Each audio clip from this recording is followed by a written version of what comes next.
이제 진입한다. 각 조원들 들어라. 지금부터 상계에서 조폭들을 전부 제압한다. 해병대 제1사단 사단장 장석원 소장. 그는 해병의 명예를 최우선시하는 군인이었습니다. 그는 외출을 나갔다 조폭에게 피투성이가 되어 돌아온 부하 2명을 봤습니다. 찢어진 입술, 멍든 얼굴. 계급장의 별 2개가 중요한 게 아니야. 내 부하들이 중요한 거지. 20년간 경찰도 손을 못 대는 극악무도한 전국구 조직 칠성파. 우리 병사가 조폭에게 맞고 상처를 입었는데 가만히 있으라는 건가? 그날 밤 별두를 단 사단장은 결단을 내렸습니다. 새벽 3시 검은 사복을 입은 25명, 전 조원, 작전 개시. 30분 만에 칠성파의 새 거점이 사복으로 위장한 해병 특수조에 의해 동시에 무너졌습니다. 하지만 결과의 대가는 혹독했습니다.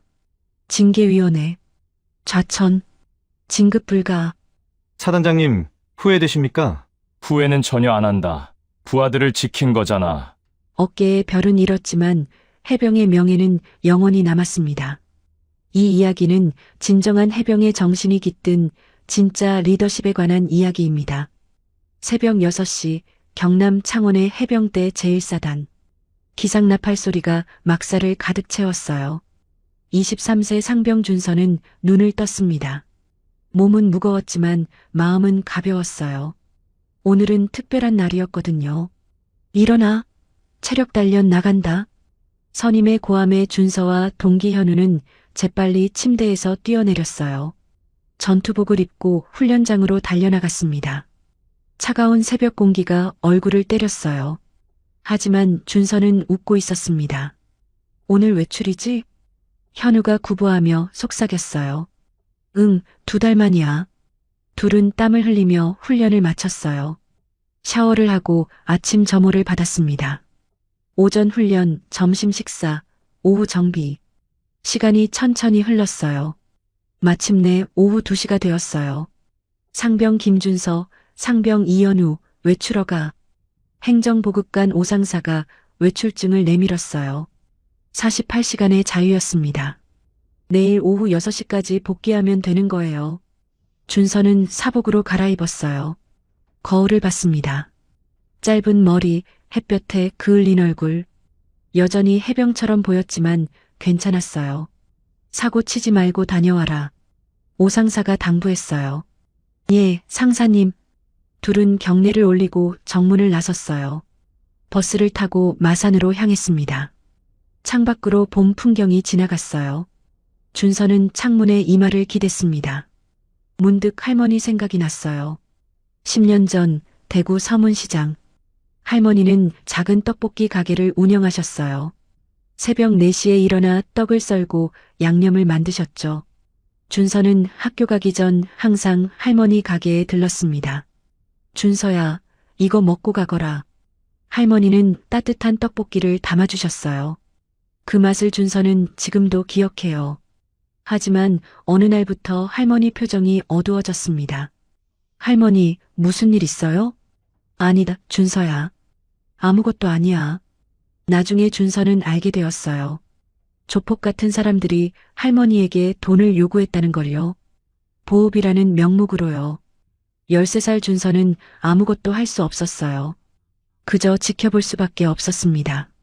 할머니는 3년 후 과로로 쓰러지셨어요. 그리고 다시 일어나지 못하셨습니다. 준서가 해병대에 지원한 이유 중 하나였어요. 강해지고 싶었어요. 약한 사람을 지킬 수 있는 사람이 되고 싶었습니다. 형, 도착했어? 현우의 목소리에 준서는 정신을 차렸어요. 오후 3시 마산 창동 번화가였습니다. 거리는 사람들로 가득했어요. 진해 군항제 기간이라 벚꽃 장식이 곳곳에 걸려 있었습니다. 해군과 해병대 홍보 부스도 보였어요. 우와, 완전 축제 분위기다. 현우가 신나게 말했어요. 붕어빵 사 먹자. 둘은 붕어빵 가게 앞에 섰습니다.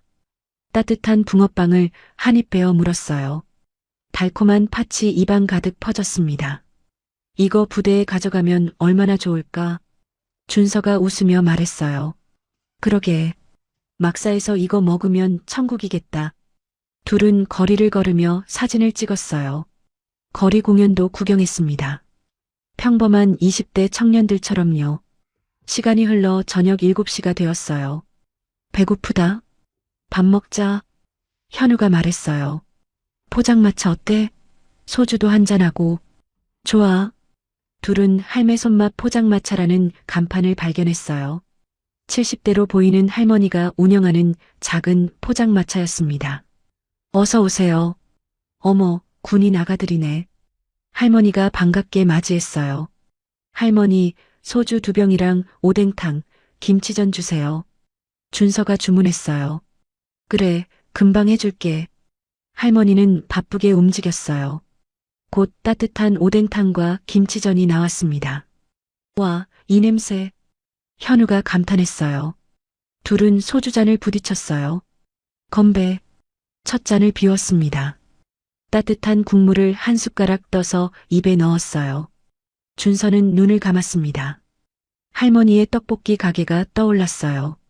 형, 괜찮아? 응, 그냥. 옛날 생각이 나서. 둘은 천천히 술을 마셨어요. 이야기를 나누고 웃었습니다. 내일 오후 6시까지 복귀하면 되니까 시간은 충분했어요. 오후 7시 30분. 옆 테이블에 남자 4명이 들어왔어요. 40대로 보이는 사람들이었습니다. 그들은 큰 소리로 욕을 섞어가며 소주를 주문했어요. 할멈, 여기 소주 1병. 할머니가 불편한 표정으로 술을 가져다 드렸어요. 준서는 그들을 힐끗 봤습니다. 뭔가 심상치 않았어요. 할멈, 이번 달 돈은? 한 남자가 낮은 목소리로 물었어요. 아이고, 형님. 이번 달은 장사가 안 돼서 다음 달에 꼭 드릴게요. 할머니의 목소리가 떨렸어요. 다음 달? 이미 2달 밀렸잖아. 다른 남자가 차갑게 말했어요. 준서는 소주잔을 내려놓았어요. 현우가 눈치를 챘습니다. 형, 저 사람들 조폭 같은데? 그런 것 같아. 둘은 조용히 지켜봤어요. 장사 안 되면 접어야지. 왜 버티고 있어? 한 남자가 테이블을 발로 찼어요. 쾅! 접시가 바닥에 떨어져 산산조각 났습니다. 할머니가 떨리는 손으로 접시 조각을 주우려 했어요. 무릎을 꿇고 바닥을 더듬었습니다. 준서의 주먹이 떨렸어요. 10년 전 할머니의 모습이 겹쳐 보였습니다. 조폭들에게 돈을 건네던 할머니, 떨리는 손, 낮은 목소리, 그날 아무것도 하지 못했던 자신. 형, 가만 있어. 현우가 준서의 팔을 잡았어요. 우리 군인이야. 문제 생기면 부대에 피해 간다고. 하지만 준서는 이미 자리에서 일어나 있었어요. 발이 저절로 움직였습니다. 그는 조폭들 앞에 섰어요. 할머니한테 그러시면 안 되죠. 준서의 목소리는 떨렸지만 단호했어요. 4명의 남자가 일제히 준서를 바라봤습니다. 포장마차 안의 공기가 얼어붙었어요. 할머니가 황급히 말렸습니다. 아가, 괜찮아. 괜찮아. 하지만 이미 늦었어요. 한 남자가 천천히 자리에서 일어났어요. 덩치가 컸습니다. 그는 준서를 위아래로 훑어봤어요. 야, 이거 머리 봐라. 그가 비웃으며 말했어요. 군발이네. 다른 남자들도 웃었어요. 너 어디 부대야? 말 안 하면 해병대겠지. 머리 스타일 딱 해병대야. 준서는 대답하지 않았어요. 군발이 주제에 어디 어른 일에 끼어들어? 큰 남자가 준서의 멱살을 잡았어요. 순간 주먹이 날아왔습니다. 준서는 피하려 했지만 다른 2명이 양쪽에서 팔을 잡았어요. 움직일 수 없었습니다. 야, 골목으로 끌고 가. 이현우가 뛰어들었어요. 이 사람들아. 하지만 4번째 남자가 현우를 붙잡았어요. 2 해병은 포장마차 뒤 어두운 골목으로 끌려갔습니다. 할머니가 외쳤어요. 안 돼. 아가들아. 하지만 아무도 듣지 않았어요. 골목은 어둡고 좁았습니다. 가로등 하나 없었어요. 준서는 숨을 고르며 생각했어요. 수색대 격투 훈련. 1대1이면 이길 수 있어. 하지만 4명이면. 형, 우리 도망치자. 현우가 속삭였어요. 하지만 양쪽 골목 입구가 이미 막혀 있었습니다. 큰 남자가 다가왔어요. 해병대? 여기는 칠성파 구역이야. 그가 냉소적으로 웃었어요. 군인이 뭐 대수야? 주먹이 날아왔습니다. 준서의 얼굴을 강타했어요. 입안에서 쇠맛이 났습니다. 군바리가 참견하면 어떻게 되는지 보여줘야지. 두 번째 주먹, 세 번째 주먹. 준서의 눈두덩이 부어올랐어요. 입술이 찢어졌습니다. 그는 이를 악물었어요. 소리 지르면 진다. 해병은 지지 않아. 옆에서 현우도 막고 있었어요. 제발. 현우의 목소리가 들렸습니다. 10분이 지났어요. 아니, 더 길었을지도 몰라요. 마침내 폭행이 멈췄습니다.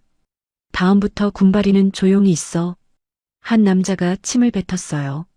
알았어? 그들은 웃으며 사라졌어요. 골목에는 피투성이가 된 두 해병만 남았습니다. 준서는 쓰러진 채로 하늘을 봤어요. 별이 보였습니다. 나는 왜 이렇게 약할까? 자괴감이 밀려왔어요. 훈련은 뭐하러 받았지? 수색대가 뭐야? 결국 아무것도 못하잖아. 현우가 준서를 일으켰어요. 형, 병원 가야 돼. 아니. 준서가 고개를 저었어요. 병원 가면 부대에 보고된다. 그냥 모텔 가자. 둘은 서로를 부축하며 골목을 빠져나왔습니다. 거리의 사람들이 그들을 쳐다봤어요. 피투성이 얼굴, 찢어진 옷. 하지만 아무도 돕지 않았어요. 조폭한테 당한 것 같은데 관여하지 말자. 그런 표정들이었습니다. 준서는 고개를 숙였어요. 부끄러웠습니다. 밤 10시 싸구려 모텔. 준서는 화장실 거울 앞에 섰어요. 거울 속 자신이 낯설었습니다. 시퍼렇게 멍든 얼굴, 찢어진 입술, 부어오른 눈. 이게 나야? 주먹으로 세면대를 쳤어요. 쾅! 형, 괜찮아? 현우가 방에서 물었어요. 준서는 대답하지 않았어요. 내일 부대에 돌아가면 어떻게 설명하지? 창피했어요. 해병대원이 조폭한테 맞고 왔다고? 얼굴을 들 수 없었습니다. 침대에 누운 현우가 중얼거렸어요. 형, 미안해. 내가 막았어야 했는데. 내 잘못 아니야. 준서가 말했어요. 하지만 우리 훈련은 뭐였어? 수색대 체력 1등. 격투 훈련 우수자. 그게 무슨 소용이야? 맞는 말이었어요. 밤새 둘 다 잠들지 못했습니다. 일요일 아침이 밝았어요. 준서는 거울을 다시 봤어요. 멍은 더 짙어졌고 부기도 심했습니다. 형, 이걸 어떻게 숨겨? 모자를 눌러쓰고 고개 숙이고 들어가자. 하지만 둘 다 알았어요. 외출 복귀 점호 때 들킬 거라는 걸요. 오후 4시 부대로 돌아가는 버스. 준서는 창밖을 바라봤어요. 마산거리가 지나갔습니다. 저 거리 어딘가에 저놈들이 있겠지.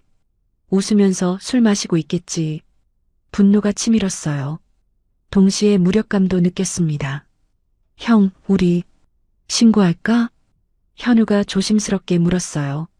신고해봤자 소용없어? 준서가 고개를 저었어요. 저놈들은 경찰도 못 건드린다며.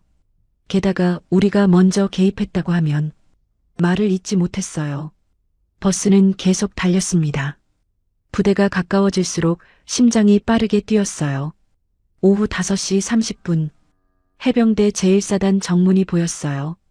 준서는 모자를 더 깊이 눌렀었습니다. 현우도 고개를 숙였어요. 버스에서 내렸어요. 정문 경계 근무자가 경례를 했습니다. 둘도 경례를 하며 안으로 들어갔어요. 행정반으로 향했어요. 문을 열었습니다. 오상사가 돌아봤어요. 그의 얼굴이 굳어졌습니다. 상병 김준서, 이현우. 오상사의 목소리가 떨렸어요. 지금 그 꼴이 뭐냐? 준서는 고개를 숙인 채 대답했어요. 죄송합니다. 시내에서 시비가 있었습니다. 오상사는 두 사병의 얼굴을 자세히 봤어요. 찢어진 입술, 시퍼렇게 멍든 눈 주위, 부어오른 광대뼈. 그의 주먹이 떨렸습니다. 당장 의무대가. 준서와 현우는 경례를 올리고 나갔어요. 오상사는 그들의 뒷모습을 바라봤습니다. 그리고 전화기를 들었어요. 대대장님, 긴급 보고 드려야 할 사안이 있습니다. 저 멀리 훈련장에서 해병들의 구호가 들렸어요. 필승, 필승. 하지만 준서의 귀에는 들리지 않았습니다. 그의 머릿속에는 한 가지 생각만 맴돌았어요. 이대로 끝인가? 정말 이대로? 주먹을 꽉 쥐었어요. 하지만 아무것도 할 수 없었습니다. 해가 졌어요. 긴 하루가 끝났습니다. 하지만 진짜 이야기는 이제 시작이었어요. 일요일 오후 5시 40분 해병대 제1사단 의무대. 준서와 현우는 진료실 의자에 앉아 있었어요. 군의관 이승호 대위가 두 사람의 얼굴을 살폈습니다. 이거 심각한데요? 승호의 목소리가 무거웠어요. 그는 준서의 턱을 가볍게 들어 올렸습니다. 찢어진 입술, 멍든 광대뼈, 부어오른 눈두덩. 늑골도 확인해야겠어요. 여기 누워보세요. 준서는 침대에 누웠어요. 승호가 옆구리를 살짝 눌렀습니다. 으윽. 준서가 신음을 참았어요. 금이 갔을 수도 있어요. 엑스레이 찍어야 합니다. 의무병이 카메라를 들고 왔어요. 플래시가 터졌습니다. 정면, 측면, 상처 클로즈업. 현우도 같은 과정을 거쳤어요. 엑스레이 촬영, 사진 기록, 진단서 작성. 상병님들, 대체 무슨 일이? 의무병이 조심스럽게 물었어요. 준서는 대답하지 않았어요. 그저 천장을 바라볼 뿐이었습니다. 승호가 진단서를 작성했어요. 외부 폭력에 의한 다발성 타박상, 안면부 열상, 늑골 균열 의심, 최소 2주 치료 필요. 이 진단서는 곧 폭탄이 될 거예요. 오후 6시 수색대대 행정실. 오상사는 컴퓨터 앞에 앉아 있었어요. 손이 떨렸습니다. 25년 군생활 동안 이런 심각한 사건은 처음이었어요. 이건 단순 시비가 아니야. 조직적인 폭행이야. 그는 긴급 보고서를 작성하기 시작했어요. 사진을 첨부하고 진단서를 스캔했습니다. 준서의 진술도 받아 적었어요. 외출 중 포장마차에서 조직폭력배 목격. 피해자 할머니 보호 시도. 4명에게 골목으로 끌려가 집단 폭행당함. 가해 조직 칠성파. 보고서가 완성되었어요. 오상사는 전화기를 들었습니다. 대대장님, 긴급 보고 드려야 할 사안이 있습니다. 뭔가? 수색 대대장 민준 대령의 목소리가 들렸어요. 우리 대원 2명이 외출 중 조직 폭력배에게 폭행당했습니다. 전화 너머에서 침묵이 흘렀어요. 지금 뭐라고 했나? 사진을 보내드리겠습니다. 오후 6시 30분 수색대대장실. 민주는 컴퓨터 화면을 응시했어요. 사진이 하나씩 열렸습니다. 준서의 얼굴, 현우의 얼굴, 엑스레이 사진. 그의 얼굴이 굳어졌어요. 칠성파. 이 조직이 우리 대원들을. 주먹을 쥐었습니다. 책상을 쳤어요. 쾅. 민주는 즉시 전화를 들었어요. 작전 참모님, 저 서민준입니다. 지금 사단장님께 직접 보고해야 할 사안이 있습니다. 무슨 일인가? 최병철 중령의 목소리였어요. 우리 수색대원 2명이 외출 중에 조직폭력배에게 폭행당했습니다. 뭐? 사진 보시면 압니다. 지금 보내드리겠습니다. 오후 7시 사단 작전 참모실. 병철은 화면을 보고 숨을 들이켰어요. 이건 보통 일이 아니야. 그는 15년 군생활 동안 서건 소장을 3년간 보좌했어요. 소장의 성격을 잘 알았습니다. 이 사진을 보시면 가만히 계시지 않을 거야. 병철은 고민했어요. 보고하면 큰일이 날 수도 있어. 하지만 안 하면 그것도 문제고. 결국 그는 전화를 들었어요. 사단장님, 긴급 보고 드려야 할 사안이 있습니다. 들어오게. 서건의 목소리가 들렸어요. 저녁 7시 15분 사단장실. 서건 소장은 책상에서 주간 업무 보고서를 검토하고 있었어요. 52세의 그는 30년 경력의 베테랑이었습니다. 노크 소리가 들렸어요. 들어오시게. 병철이 경례를 올리고 들어왔어요. 그의 손에는 보고서가 들려 있었습니다. 사단장님, 수색대 상병 2명이 외출 중 조직폭력배에게 폭행당했습니다. 서건은 펜을 내려놓았어요. 보고서를 주게. 병철이 보고서를 건넸어요. 서건은 첫 페이지를 펼쳤습니다. 그리고 두 번째 페이지로 넘겼어요. 사진이 나왔습니다. 서건의 눈빛이 변했어요. 찢어진 입술, 멍든 광대뼈, 엑스레이 속 금간 늑골. 그의 손이 떨렸습니다. 30년 군생활, 수많은 훈련 사고를 봤어요. 하지만 이건 달랐습니다. 이건 사고가 아니라 폭행이었어요. 서건은 한 장 한 장 천천히 넘겼어요. 준서의 정면 사진, 측면 사진, 상처 클로즈업. 그의 턱이 떨렸습니다. 이게 뭐냐? 책상을 쳤어요. 쾅! 병철이 움찔했습니다. 죄송합니다, 사단장님. 외출 중에. 외출이 문제가 아니야. 서건의 목소리가 높아졌어요. 우리 병사가 조폭에게 맞았다는 게 문제지. 그는 보고서를 다시 펼쳤어요. 진술 부분을 읽었습니다. 포장마차 할머니를 괴롭히는 조직원 목격. 제지 시도. 골목으로 끌려가 일방적 폭행. 칠성파. 20년간 마산 지역 장악. 경찰도 단속 못함. 읽으면 읽을수록 분노가 치솟았어요. 서건은 자리에서 일어났습니다. 창문으로 다가갔어요. 훈련장이 보였어요. 저녁 구보를 하는 해병들의 모습이 눈에 들어왔습니다. 필승, 필승, 필승. 그들의 구호가 들렸어요. 서건은 주먹을 쥐었습니다. 중령, 이 친구들이 왜 개입했는지 아나? 할머니를 도우려고 한 것으로 보입니다. 그래, 정의감 때문이야. 서건이 돌아섰어요. 해병다운 행동이지. 그런데 그 대가가 이거야? 그는 보고서를 들어 올렸습니다. 경찰은 뭘 했나? 칠성파는 지역 유지들과 결탁되어 있어서 경찰도 손을 못 댄다고 합니다. 경찰이 손을 못 댄다고? 서건의 목소리가 차갑게 변했어요. 그래서 우리 병사가 맞아도 가만히 있으라는 건가? 병철은 대답하지 못했어요. 서건은 다시 창밖을 바라봤습니다. 훈련장의 해병들이 땀을 흘리며 달리고 있었어요. 그들은 나라를 지키기 위해 훈련받는 청년들이었습니다. 저 친구들이 조폭한테 맞고도 참아야 하나? 서건은 30년 전을 떠올렸어요. 소위 시절이었습니다. 부하 한 명이 민간인에게 폭행당한 적이 있었어요. 당시 대대장은 말했어요. 참아라. 군인이 민간 문제에 개입하면 안 된다. 그때 서건은 무력감을 느꼈었어요.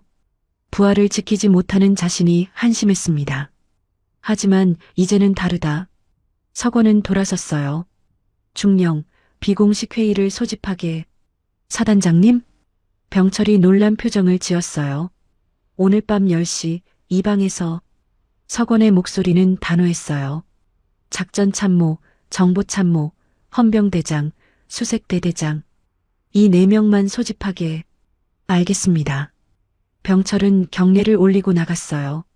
서건은 다시 혼자 남았습니다. 그는 창밖의 훈련장을 바라봤어요. 해가 지고 있었습니다. 별이 중요한 게 아니야. 부하들이 중요한 거지. 그는 책상 서랍을 열었어요. 30년 전 사진이 들어 있었습니다. 소위 시절 부대 사진이었어요. 젊은 시절의 자신과 부하들이 찍혀 있었어요. 나는 그때 아무것도 못했어. 하지만 이번엔 다르다. 서건은 사진을 다시 서랍에 넣었어요. 그리고 보고서를 펼쳤습니다. 준서의 진술 마지막 부분이 눈에 들어왔어요. 한 번 해병은 영원한 해병입니다. 제가 약해서 죄송합니다. 서건의 눈가가 뜨거워졌어요. 약한 게 아니야, 친구. 자네는 용감했어. 그는 펜을 들었습니다. 백지를 꺼냈어요. 그리고 적기 시작했습니다. 작전 구상안. 오후 8시 부관이 저녁 식사를 가져왔어요. 사단장님, 식사하십시오. 됐네. 입맛이 없어. 서건은 혼자 남아 있었어요. 그는 보고서를 다시 읽었습니다. 사진을 다시 봤어요. 이 친구들을 지켜야 해. 내가 지휘관이잖아. 시간이 흘렀어요. 밤 9시 50분. 사단장실 앞 복도에 4명의 지휘관이 모였어요. 작전참모 병철 중령, 정보참모 태운 중령, 헌병대장 준혁 중령, 수색대대장 민준 대령. 왜 이 시간에 비공식 회의지? 준혁이 속삭였어요. 수색대 폭행 사건 때문인 것 같아. 태훈이 대답했어요. 사단장님 표정이 심상치 않았어. 병철이 말했어요. 문이 열렸습니다. 들어오시게. 4명이 경례를 올리고 들어갔어요. 밤 10시 사단장실. 5명이 탁자에 둘러앉았어요. 서건은 보고서를 탁자 중앙에 펼쳐 놓았습니다. 사진들이 드러났어요. 참모들의 얼굴이 굳어졌어요. 이게 우리 대원들입니까? 민준이 떨리는 목소리로 물었어요. 그렇네. 서건이 대답했어요. 칠성파라는 조직이 우리 해병들을 이렇게 만들었어. 준혁이 주먹을 쥐었어요. 태우는 고개를 숙였습니다. 서건이 입을 열었어요. 의견을 듣겠네. 침묵이 흘렀어요. 병철이 조심스럽게 말했습니다. 사단장님, 이건 민간 폭력 사건입니다. 그래서 경찰이 처리해야 할 일이죠. 서건이 사진을 가리켰어요. 경찰이 20년간 손 못 댄 조직이야. 그래도 병철이 말을 이었어요. 군이 개입하면 상부에서 문제 삼을 겁니다. 국방부 합동참모본부까지 보고될 수 있습니다. 그래서 가만히 있으라는 건가? 서건의 목소리가 낮아졌어요. 우리 병사가 이렇게 맞아도 아무도 대답하지 못했어요. 태훈이 입을 열었어요. 사단장님, 현실적으로 생각해야 합니다. 현실? 예. 사단장님 경력에 5점이 남을 수 있습니다. 진급, 전보. 서건이 웃었어요. 차가운 웃음이었습니다. 중령, 나한테 별이 중요한가? 저 친구들이 중요한가? 태우는 입을 다물었어요. 준혁이 말했습니다. 사단장님, 법적으로도 문제입니다. 군이 민간에 개입하면 직권남용으로. 조폭이 군을 고소한다고? 네, 변호사를 동원할 겁니다. 서건은 고개를 저었어요. 민준이 일어났습니다. 사단장님, 저는 찬성합니다. 모두가 그를 바라봤어요. 저 친구들은 제 부하입니다. 제가 책임져야 합니다. 서건이 고개를 끄덕였어요. 고맙네, 대령.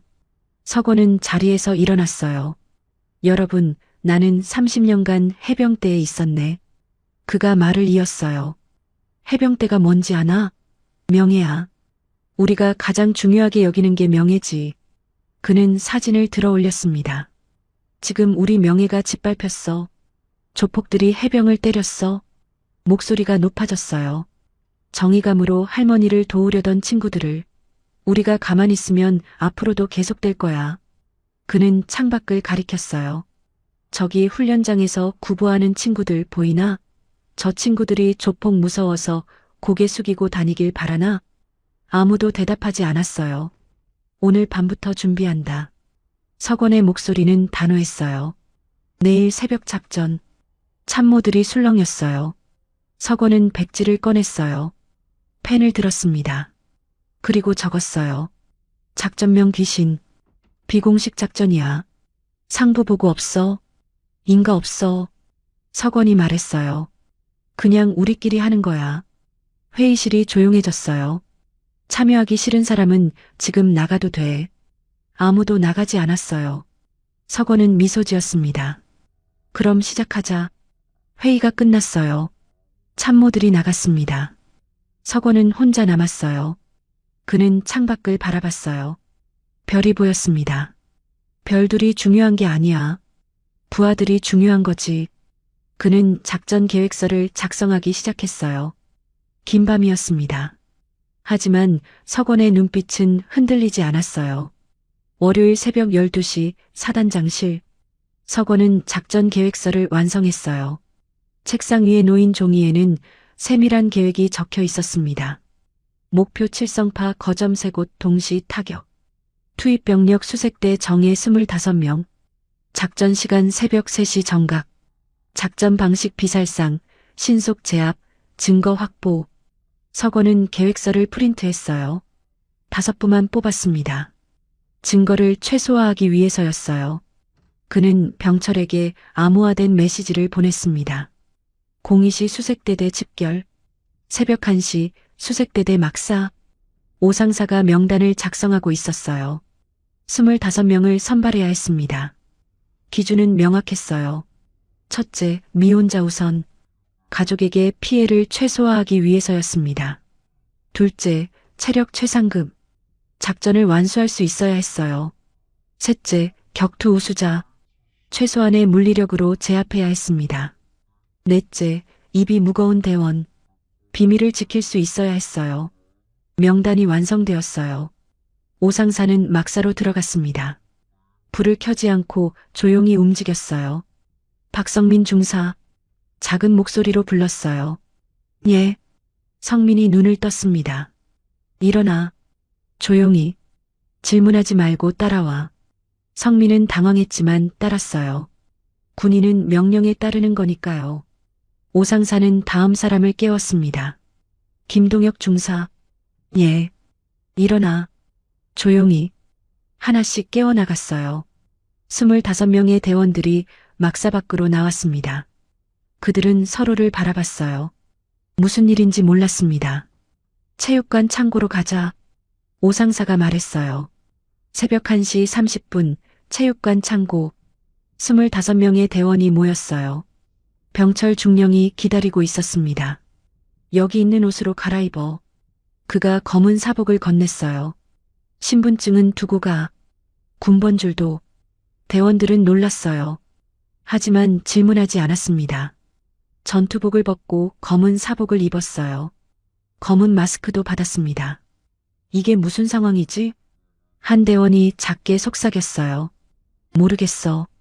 근데 심상치 않아. 무기고가 아닌 체육관 창고였어요. 살상 무기는 없었습니다. 손전등, 로프, 장갑, 마스크만 준비되어 있었어요. 병철이 설명했습니다. 오늘 작전은 비살상이야. 목표는 제압과 증거 확보. 누구도 심각하게 다치게 하면 안 돼. 한 대원이 손을 들었어요. 중령님, 대체 무슨 작전입니까? 지금은 말할 수 없어. 2시에 브리핑한다. 새벽 2시 수색대대 작전실. 25명의 대원과 4명의 지휘관이 모였어요. 문이 열렸습니다. 서건 소장이 들어왔어요. 차렷. 전원이 경례를 올렸습니다. 앉게. 서건은 칠판 앞에 섰어요. 마산시내 지도를 펼쳤습니다. 3곳에 붉은 X표시가 되어 있었어요. 오늘 새벽 3시 이 3곳을 동시에 타격한다. 대원들이 웅성거렸어요. 서건이 말을 이었습니다. 목표는 칠성파라는 조직폭력배의 거점이야. 대원들의 표정이 변했어요. 어제 우리 동료 2명이 이 조직에게 폭행당했어. 누군가 물었어요. 김준서 선임이요? 그래. 김준서 상병과 이현우 상병이야. 대원들 사이에서 분노가 일었어요. 준서 형이, 현우가. 서건이 손을 들어 조용히 시켰어요. 1조는 창동 도박장, 2조는 마산 대부업 사무실, 3조는 진동 유흥업소 본부. 그가 지도를 가리켰습니다. 각 조 8명에서 9명씩. 목표는 3가지야. 서건의 목소리가 단호해졌어요. 첫째, 조직원 제압. 둘째, 불법 증거 확보. 셋째, 30분 내 철수. 민준 대령이 보충했습니다. 살상은 금지야. 최소한의 물리력만 사용해. 신분 노출도 금지. 얼굴은 모두 가려. 말도 최소한으로만 해. 한 대원이 손을 들었어요. 대령님, 이건 합법입니까? 침묵이 흘렀어요. 서건이 대답했습니다. 합법은 아니야. 하지만 필요해. 그가 대원들을 바라봤어요. 참여하기 싫은 사람은 지금 나가도 돼. 강요하지 않아. 아무도 움직이지 않았어요. 오히려 한 대원이 말했습니다. 사단장님, 저희가 하겠습니다. 다른 대원들도 고개를 끄덕였어요. 준서 형을 위해서라도. 서건은 미소 지었습니다. 고맙네. 조 편성이 시작되었어요. 1조 조장은 성민 중사, 2조 조장은 동혁 중사, 3조 조장은 재훈 중사, 각 조의 통신병, 사진 담당, 증거 확보 담당이 배치되었어요. 서건이 강조했습니다. 증거 확보가 핵심이야. 장부, 녹취록, 사진, 뭐든 가져와. 이걸 새벽에 경찰서 앞에 놓을 거야. 병철이 민간 승합차 3대의 키를 보여줬어요. 차량은 렌터카야. 군용 차량 아니야. 번호판도 일반 번호판이야. 모든 게 철저하게 준비되어 있었어요. 질문 있나? 서건이 물었어요. 한 대원이 손을 들었습니다. 사단장님, 만약 우리가 잡히면 어떻게 됩니까? 서건은 잠시 침묵했어요. 내가 모든 책임을 진다. 자네들은 명령에 따랐을 뿐이야. 대원들의 눈빛이 흔들렸어요. 하지만 잡히지 않을 거야. 우린 귀신처럼 움직일 거니까. 새벽 2시 30분 사단 후문. 세 대의 검은 승합차가 대기하고 있었어요. 대원들이 조용히 탑승했습니다. 검은 사복, 검은 마스크, 검은 장갑. 마치 그림자 같았어요. 서건도 지휘 차량에 탔어요. 병철이 조심스럽게 물었습니다. 사단장님, 정말 직접 가시겠습니까? 내가 명령한 작전이야. 내가 책임진다. 차량들이 불을 끄고 출발했어요. 밤은 깊고 고요했습니다. 눈발이 조금씩 내리기 시작했어요. 차량은 천천히 움직였어요. 속도를 내지 않았습니다. 눈에 띄지 않기 위해서였어요. 새벽 2시 50분 마산 시내. 세 조가 각각 목표 지점 인근에 도착했어요. 1조는 창동 도박장 근처 골목에 차를 세웠습니다. 2조는 마산 대부업 사무실 뒤편에 위치했어요. 3조는 진동 유흥업소 건물 맞은편에 주차했습니다. 무전 체크가 시작되었어요. 1조 배치 완료. 성민의 목소리였어요. 2조 배치 완료. 동혁의 목소리가 이어졌습니다. 3조 배치 완료. 재훈도 보고했어요. 서건은 손목시계를 봤어요. 3시까지 10분 남았습니다. 그는 무전기를 들었어요. 전조원 들어라. 대원들이 긴장했어요. 이 작전은 우리 동료의 명예를 지키기 위한 거야. 서건의 목소리는 낮았지만 힘이 있었어요. 해병답게 행동하라. 신속하고 정확하게. 그리고 안전하게. 예. 작은 목소리로 대답이 돌아왔어요. 서건은 시계를 다시 봤습니다. 2시 58분, 2시 59분, 눈발이 거세졌어요. 거리는 적막했습니다.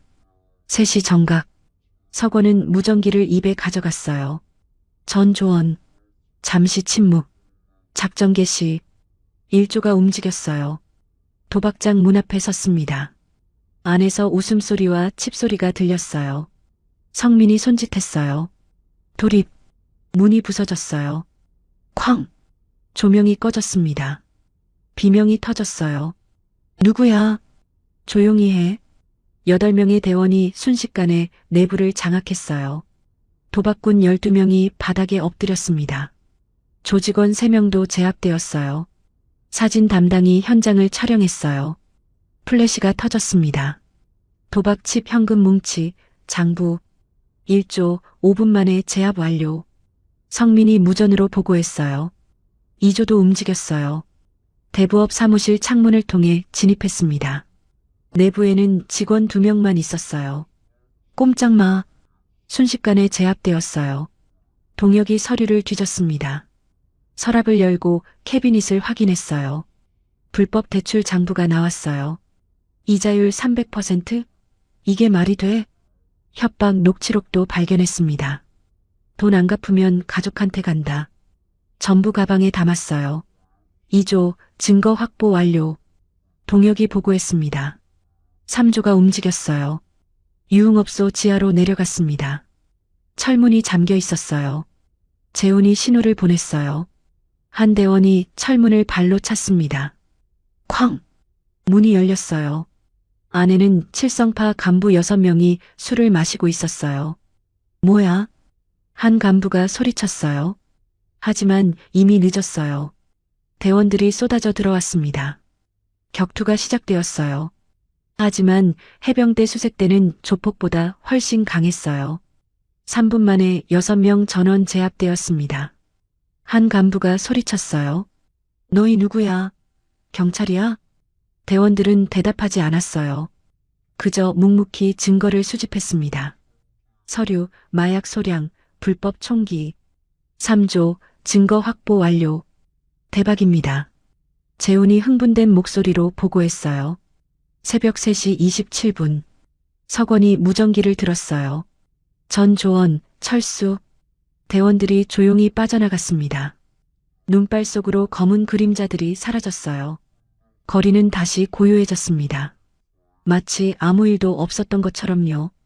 세 대의 차량이 집결 지점에 모였어요. 인원 점검이 시작되었습니다. 25명 전원 무사. 병철이 보고했어요. 서건은 고개를 끄덕였습니다. 증거 가방을 확인했어요. 장부, 녹취록, 사진, 마약, 불법 총기. 완벽해. 그가 병철에게 지시했어요. 중령, 이거 박스에 담아서 새벽 4시에 마산경찰서 앞에 놓게. 익명으로. 알겠습니다. 새벽 4시 마산경찰서 앞. 큰 박스 하나가 놓였어요. 박스 위에 메모 한 장이 있었습니다. 칠성파의 모든 범죄 증거입니다. 정의를 실현해 주십시오. 익명의 시민. CCTV에는 검은 옷을 입은 사람 하나만 찍혔어요. 얼굴은 모자와 마스크로 가려져 있었습니다. 그는 박스를 놓고 조용히 사라졌어요. 새벽 4시 30분 사단 후문. 세 대의 차량이 돌아왔어요. 대원들이 하차했습니다. 모두 지쳐 있었지만 표정은 밝았어요. 한 대원이 중얼거렸어요. 우리가 해냈어. 서건이 전원을 모았습니다. 오늘 일은 비밀이야. 누구에게도 말하지 마. 알았나? 예. 수고했어. 해산. 대원들이 막사로 돌아갔어요. 서건은 혼자 사단장실로 향했습니다. 새벽 5시 사단장실. 서건은 의자에 앉아 창밖을 바라봤어요. 동이 트기 시작했습니다. 그는 생각했어요. 이제 시작이야. 폭풍이 올 거야. 책상 서랍을 열었어요. 사직서 용지를 꺼냈습니다. 아직 작성하지는 않았어요. 하지만 준비는 해뒀습니다. 후회는 없어. 새벽 6시 기상 나팔 소리. 사단 전체가 깨어났어요. 아무도 몰랐어요. 몇 시간 전 무슨 일이 있었는지. 준서와 현우도 의무대 침대에서 깼습니다. 그들도 몰랐어요. 밤사이 무슨 일이 있었는지. 하지만 곧 알게 될 거예요. 정의는 침묵 속에서 실현되었습니다. 귀신처럼요. 월요일 오전 9시 마산경찰서. 형사 한 명이 경찰서 앞에서 박스를 발견했어요. 이게 뭐지? 그는 박스를 열었습니다. 눈이 휘둥그레졌어요. 장부, 녹취록, 사진, 마약, 불법 총기. 팀장님, 이거 좀 보세요. 형사팀장이 달려왔어요. 박스 안을 들여다봤습니다. 이게 칠성파 거야? 메모를 읽었어요. 칠성파의 모든 범죄 증거입니다. 정의를 실현해 주십시오. 마이너스 익명의 시민.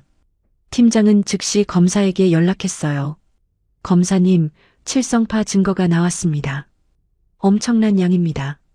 오전 11시 긴급 영장이 발부되었어요. 오후 2시 칠성파 두목 마산용이 긴급 체포되었습니다. 간부 6명도 함께 구속되었어요. 오후 6시 도박장 폐쇄, 대부업 사무실 폐쇄, 유흥업소 폐쇄. 20년간 마산을 장악했던 조직이 하루 만에 무너졌어요. 저녁 뉴스가 이를 보도했습니다. 칠성파 일망타진, 익명의 제보로 정격소탕. 월요일 저녁 마산 시내. 포장마차 할머니가 손님들에게 말했어요. 그 해병 아가들 있잖아요. 맞은 그 아가들. 네, 할머니. 그 애들 때문에 해병대가 움직였대요. 소문이 퍼지기 시작했어요. 칠성파를 해병대가 처리했대. 새벽에 검은 옷 입은 사람들이 습격했대. 움직임이 군인 같았대. 화요일 오전 의무대. 준서는 침대에 누워 있었어요. 멍은 조금 나아졌지만 아직 아팠습니다. 동료 한 명이 찾아왔어요. 형, 들었어? 뭘? 칠성파 들었어? 박살났대. 준서는 몸을 일으켰어요. 뭐라고? 새벽에 누가 습격했대. 경찰도 아니고 군인 같았대. 준서의 심장이 빠르게 뛰었어요. 설마 우리 부대가?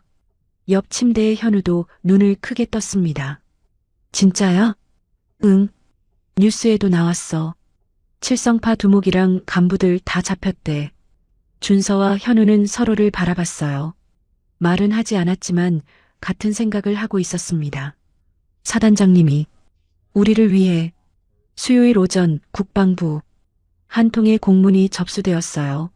칠성파 변호인 김철수가 보낸 거였습니다. 군 소속 추정 인원 25명의 불법 진입 및 폭력, 재산 피해 1억 원 추정, 철저한 조사 요구, 목격자 진술서가 첨부되어 있었어요. 움직임이 너무 정확했습니다.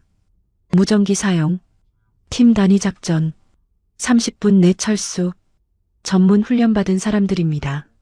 국방부 감찰실장이 공문을 읽었어요. 이거 군이 민간에 개입했다는 건가? 조사해야 합니다. 감찰실장은 지도를 펼쳤어요. 마산 지역을 확인했습니다. 해당 지역 관할 부대는 해병대 제1사단. 사단장은 누굽니까? 장석원 소장입니다. 감찰실장은 석원을 알고 있었어요. 강직하고 부하를 아끼는 지휘관이지. 혹시 정말 그는 해병대사령부에 공문을 보냈어요.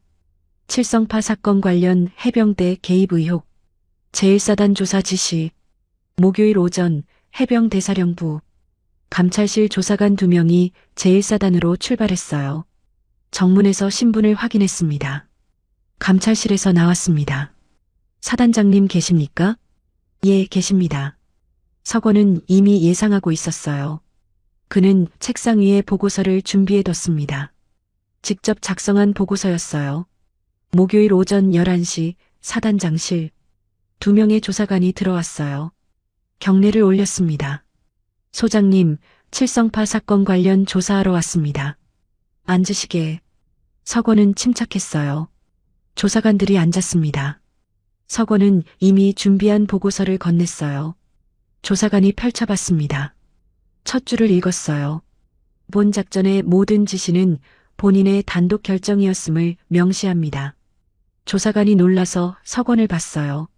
소장님 정말 인정하시는 겁니까? 그래, 내가 명령했네. 석원의 목소리는 단호했어요. 조사관들은 서로를 바라봤습니다. 이런 경우는 처음이었어요. 보통은 부인하거나 변명하는데요. 왜 이런 비공식 작전을 진행하셨습니까? 우리 병사 둘이 심각한 폭행을 당했네. 석원이 대답했어요. 얼굴을 봤나? 끔찍했어. 그래도 민간 사건입니다. 경찰이 처리해야죠. 경찰이 20년간 손 못 댄 조직이야. 조사관이 말을 이었어요. 그렇다 해도 군이 민간에 개입하는 건 명백한 규정 위반입니다. 석원은 조사관을 똑바로 바라봤어요. 규정은 사람을 지키라고 있는 거 아닌가? 소장님, 내 부하가 맞는데 가만히 있으라고? 조사관은 말문이 막혔어요. 석원의 눈빛에는 후회가 없었습니다. 조사가 계속되었어요. 참모진도 관여했습니까? 명령에 따랐을 뿐이야. 책임은 나한테 있어. 대원들은요? 역시 명령에 따랐을 뿐이지. 석원은 모든 책임을 자신이 지려고 했어요. 조사관들도 이를 알았습니다. 소장님, 이 사건은 심각합니다. 조사관이 조심스럽게 말했어요. 직권남용, 불법 진입, 재산 피해, 징계로 끝나지 않을 수 있습니다. 알고 있네. 진급은커녕 전역까지 갈 수 있습니다. 석원은 미소 지었어요. 상관없어. 조사관들은 놀랐어요. 별을 포기할 각오가 된 지휘관이었습니다. 오후 2시 참모진 조사, 병철, 태운, 준혁, 민준이 차례로 조사를 받았어요. 모두 같은 대답을 했습니다. 사단장님의 명령에 따랐을 뿐입니다. 자발적 참여였습니까? 명령이었습니다. 진술이 일치했어요. 석원이 모든 책임을 지도록 짜인 거였습니다. 오후 4시 대원 조사.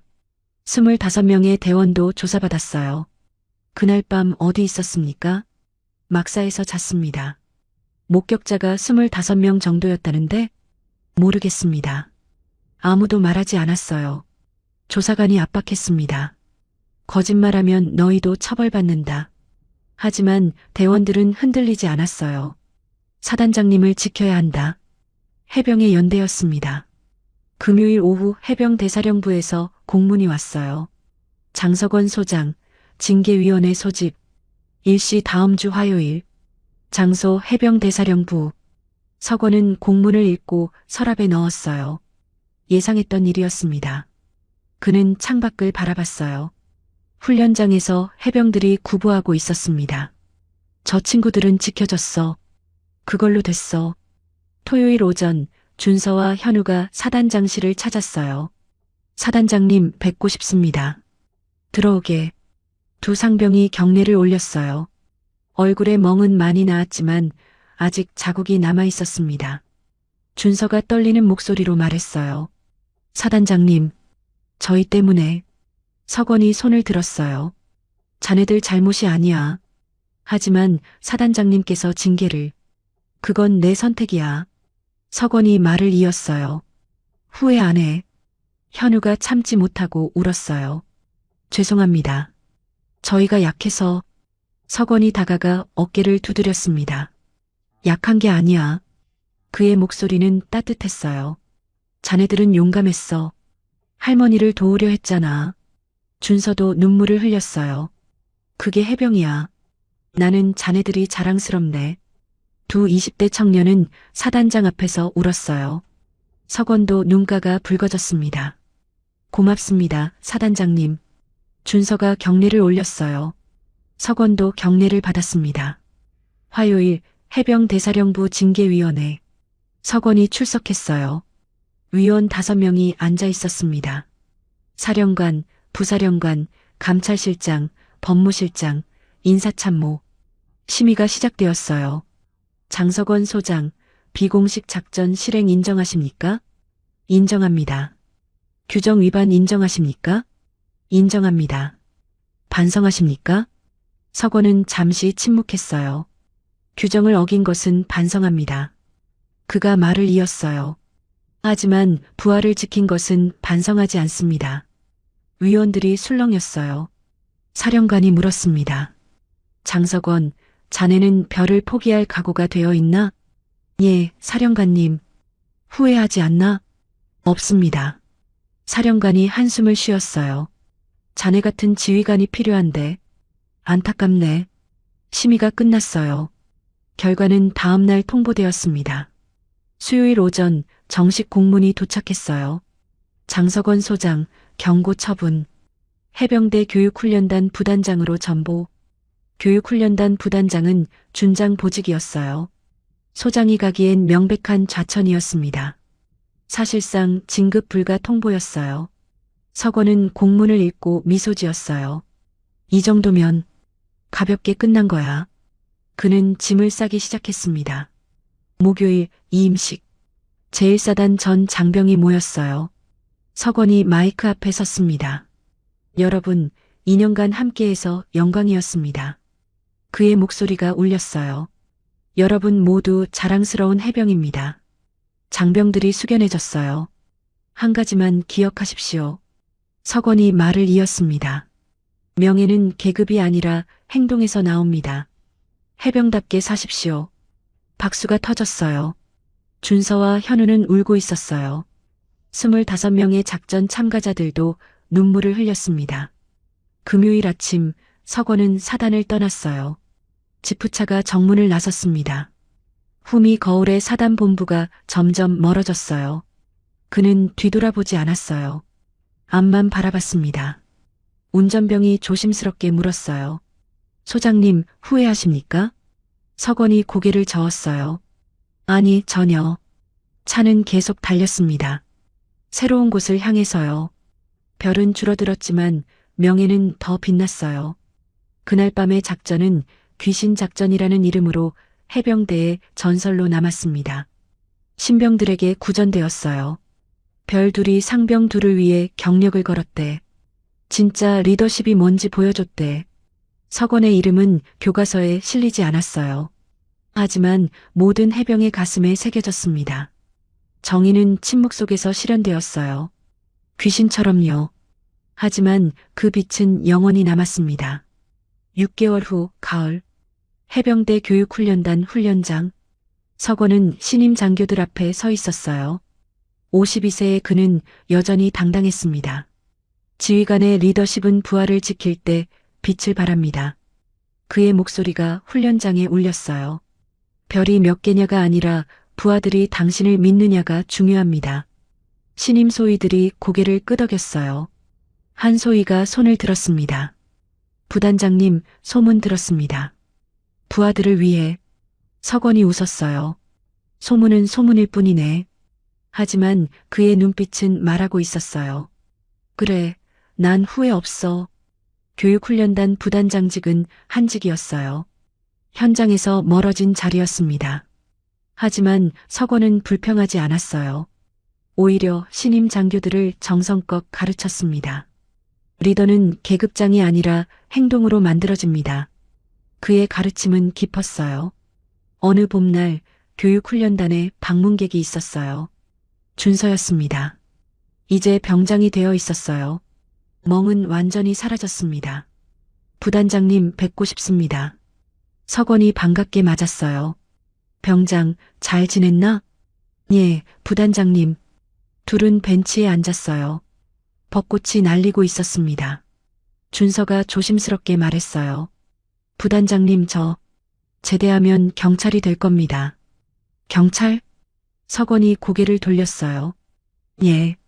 그날 밤 부단장님께서 보여주신 정의를 이어가고 싶습니다. 준서의 눈빛이 진지했어요. 약한 사람들을 지키는 사람이 되고 싶어요. 석원은 미소 지었습니다. 좋은 선택이네. 그가 준서의 어깨를 두드렸어요. 자네는 좋은 경찰이 될 거야. 정말요? 그래. 그날 할머니를 도우려던 용기. 그게 진짜 정이니까.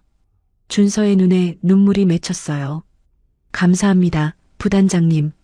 벚꽃이 계속 날렸어요. 봄바람이 따뜻했습니다. 1년 후 준서는 제대했어요. 경찰 시험을 준비했습니다. 열심히 공부했어요. 그리고 합격했어요.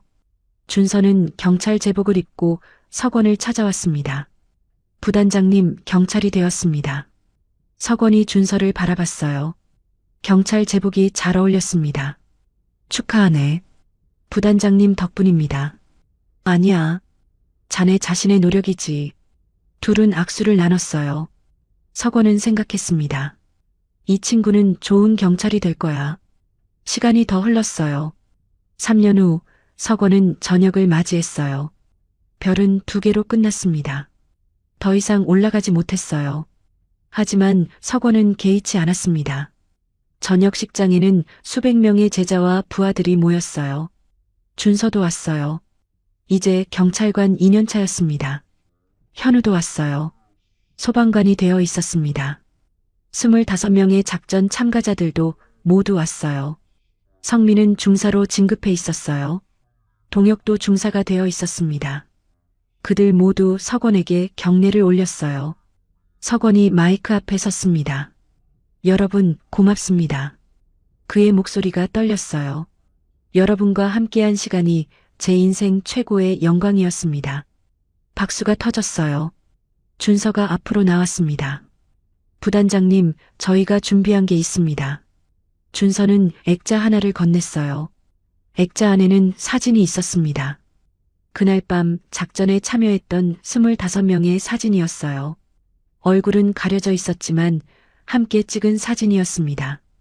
그리고 글귀가 적혀 있었어요. 한 번 해병은 영원한 해병. 당신의 용기를 잊지 않겠습니다. 마이너스 2025년 귀신 작전 참가자 1동. 석원의 눈에 눈물이 맺혔어요. 고맙네, 정말 고마워. 저녁식이 끝났어요. 석원은 군복을 벗었습니다. 30년 넘게 입었던 군복이었어요. 이제 민간인이 되는 거였습니다. 저녁 후 석원은 부산 해운대를 찾았어요. 바다가 보였습니다. 파도가 철썩거렸어요. 그는 벤치에 앉아 바다를 바라봤어요. 별이 중요한 게 아니었어. 사람이 중요했지. 주머니에서 낡은 사진을 꺼냈습니다. 30년 전 소위 시절 부대 사진이었어요. 젊은 시절의 자신과 부하들이 웃고 있었습니다. 나는 이제 후회 없어. 석원은 미소 지었어요. 그때 누군가 다가왔습니다. 소장님, 돌아보니 준서였어요. 경찰 제복을 입고 있었습니다. 병장? 아니, 이제 경찰관이지. 어떻게 여기를?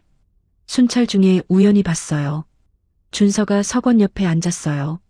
소장님, 요즘 어떻게 지내세요? 잘 지내지. 자네는? 저도 잘 지냅니다. 요즘 지역 순찰하면서 주민들 도와주고 있어요. 석원이 고개를 끄덕였어요. 그날 할머니처럼 도움이 필요한 분들 많거든요. 준서가 말을 이었어요. 소장님께 배운 걸 실천하고 있어요. 석원은 바다를 바라봤어요. 잘하고 있네. 소장님, 후회하세요? 준서가 조심스럽게 물었어요. 그날 일요. 석원은 고개를 저었어요. 전혀 안 해. 자네들을 지킨 거잖아. 별은요? 별, 그건 쇠덩어리일 뿐이야. 석원이 웃었어요. 진짜 중요한 건 자네 같은 사람들이 올바르게 자라는 거지. 준서의 눈에 눈물이 고였어요. 감사합니다, 소장님. 둘은 한동안 말없이 바다를 바라봤어요. 파도가 밀려왔다 밀려갔습니다.